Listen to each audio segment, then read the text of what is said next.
Туры, приобретенные по акции кэшбэка, могут разрешить переносить на следующий год. Проект постановления правительства подготовил Ростуризм. Как говорится в документе, переносить оплаченные туры смогут туристы по соглашению с туроператорами в случае введения режима повышенной готовности или чрезвычайной ситуации на территории регионов, где предоставляется туристская услуга или где проживает турист. Тур может быть перенесен на более поздний срок, но не позднее 31 декабря 2021 года, указано в тексте проекта. Как пояснили в Ростуризме, проект правил предусматривает механизм переноса туров с кэшбэком вправо в случае, если тот или иной регион вводит ограничения. При этом начисленный туристу кэшбэк будет сохранен, отметили в Ростуризме. Премьер-министр России Михаил Мишустин поручил Федеральной антимонопольной службе предоставить предложение по сдерживанию роста цен на продукты.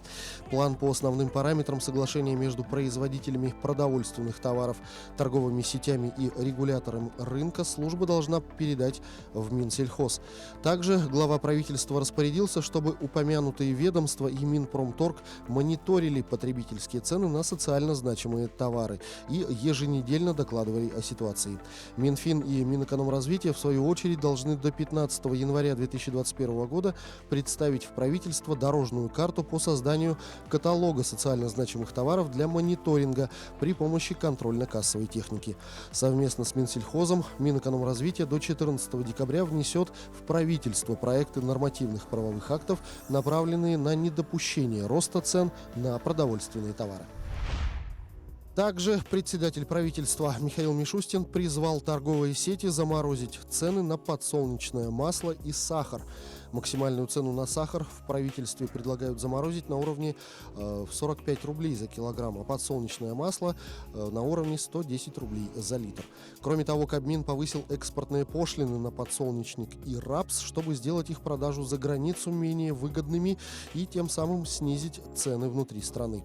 Поводом для совещания стало заявление президента Владимира Путина, сделанное накануне.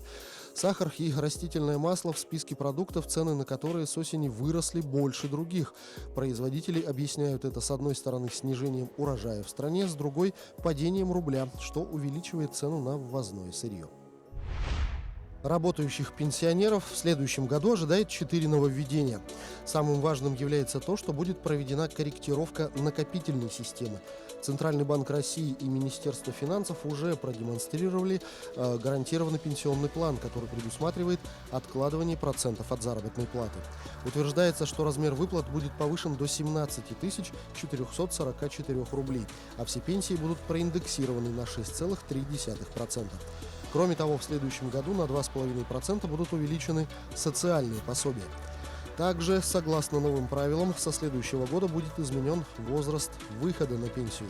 Женщины 1965 года рождения, а также мужчины 1960 года рождения, скорее всего, выйдут на пенсию раньше на полгода.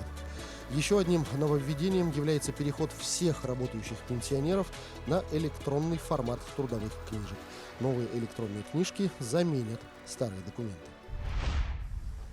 За 11 месяцев 2020 года объем перевозки грузов через станцию Нижний Бестях впервые преодолел рубеж в 1 миллион тонн. Это на 33% больше, чем за аналогичный период прошлого года.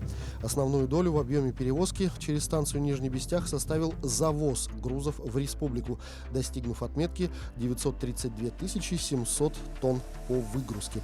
Наибольший рост отмечен в перевозках контейнеров, метизов, продовольственных грузов и нефтепродуктов.